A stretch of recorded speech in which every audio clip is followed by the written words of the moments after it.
O relógio marcava 0h14 quando o alarme soou dentro do bunker subterrâneo soviético, um som agudo e metálico que não deixava espaço para dúvida nem para esperança. Porque aquele não era um teste, não era um exercício, era o tipo de alerta que só tocava quando o sistema de defesa detectava o início de uma guerra nuclear, e enquanto o mundo dormia alheio ao perigo. Famílias descansavam em apartamentos silenciosos em Moscou, Nova York, Londres e tantas outras cidades que jamais imaginaram virar cinzas em menos de uma hora. Mas naquela madrugada de 26 de setembro de 1983 a humanidade esteve a poucos minutos da aniquilação total, no auge da Guerra Fria, em um período em que a tensão entre Estados Unidos e União Soviética estava quase insuportável, semanas após a derrubada do voo civil coreano KL-007, que inflamou ainda mais o clima político e militar, e sob liderança do presidente americano Ronald Reagan, que classificava a União Soviética como um império do mal, enquanto do outro.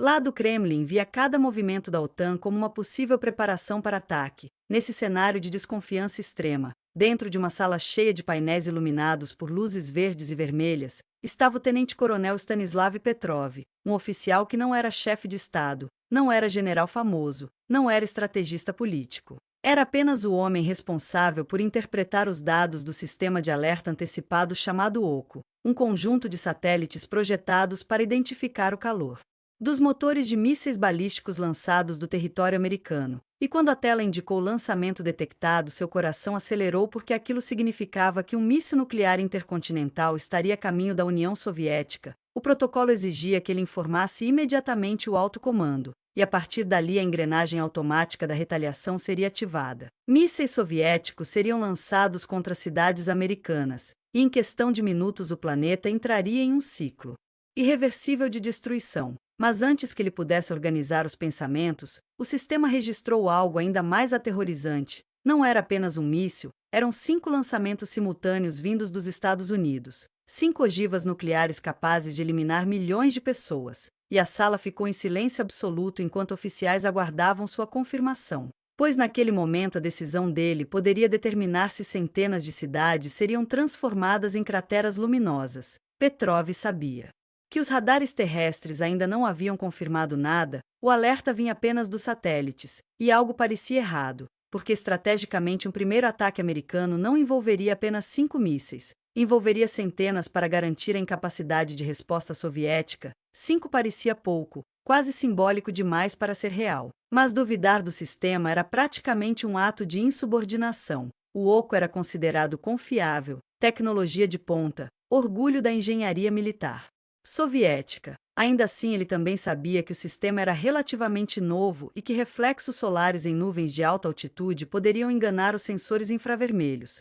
criando assinaturas térmicas semelhantes às de um lançamento real. O problema era que ele tinha poucos minutos para decidir, porque se os mísseis fossem reais, atingiriam o território soviético em cerca de 20 a 25 minutos após o disparo, e qualquer atraso na resposta poderia significar perder a capacidade de retaliar. Enquanto isso, oficiais ao redor aguardavam, alguns pálidos, outros repetindo procedimentos mecânicos, e Petrov sentiu o peso da história se concentrar em suas mãos suadas. Ele pensou na esposa, pensou nos filhos, pensou que talvez já estivessem mortos sem saber, pensou que, se estivesse errado ao classificar o alerta como falso, seria lembrado como o homem que permitiu a destruição da própria nação, mas se estivesse certo e confirmasse o ataque como verdadeiro, poderia iniciar uma guerra que mataria dezenas ou centenas de milhões de pessoas em poucas horas. E então tomou uma decisão que contrariava o impulso automático da máquina. Ele classificou o alerta como erro do sistema e informou ao comando que se tratava de um falso alarme,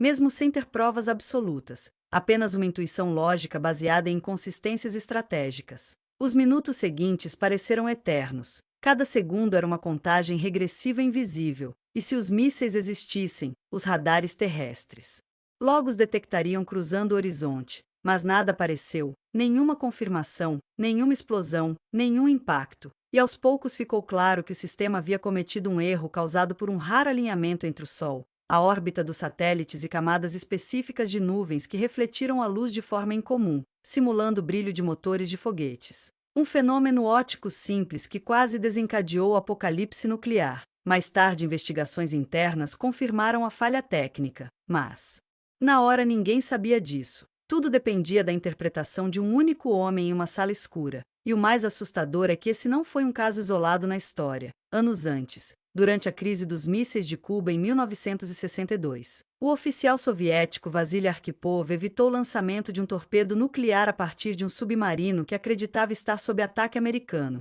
mostrando que mais de uma vez a humanidade foi salva por decisões individuais em momentos de extrema pressão. O incidente de 1983 permaneceu em segredo por anos, só vindo a público após o fim da União Soviética, e surpreendentemente Petrov não foi celebrado imediatamente como herói. Pelo contrário, foi criticado por falhas no preenchimento de relatórios e por não ter seguido estritamente o protocolo, vivendo de forma relativamente anônima durante décadas. Enquanto o mundo seguia adiante sem saber que sua existência continuava por causa de um ato de dúvida racional, e quando finalmente recebeu reconhecimento internacional.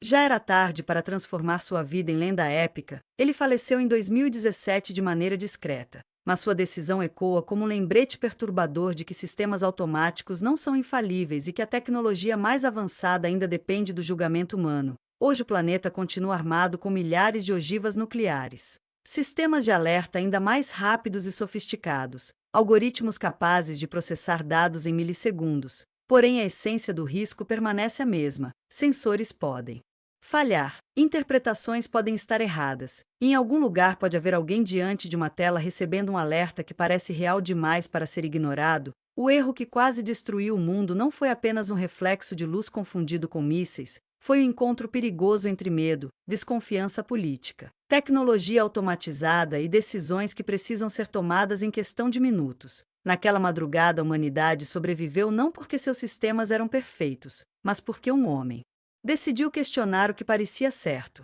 Decidiu que 5 mísseis não faziam sentido estratégico. Decidiu esperar pela confirmação antes de apertar um botão que não teria volta. E é assustador pensar que, se a pessoa naquela cadeira fosse outra, mais rígida, mais obediente, menos disposta a duvidar, talvez o céu tivesse se iluminado com centenas de rastros nucleares cruzando continentes. Talvez cidades inteiras tivessem desaparecido antes do amanhecer. Talvez a história humana tivesse terminado ali, em silêncio, sem narradores, sem sobreviventes suficientes para contar o que aconteceu. E por isso essa história não é apenas sobre um erro tecnológico, é sobre a fragilidade da civilização moderna e sobre como, às vezes, o destino de bilhões pode depender da coragem silenciosa de alguém que escolhe pensar antes de agir.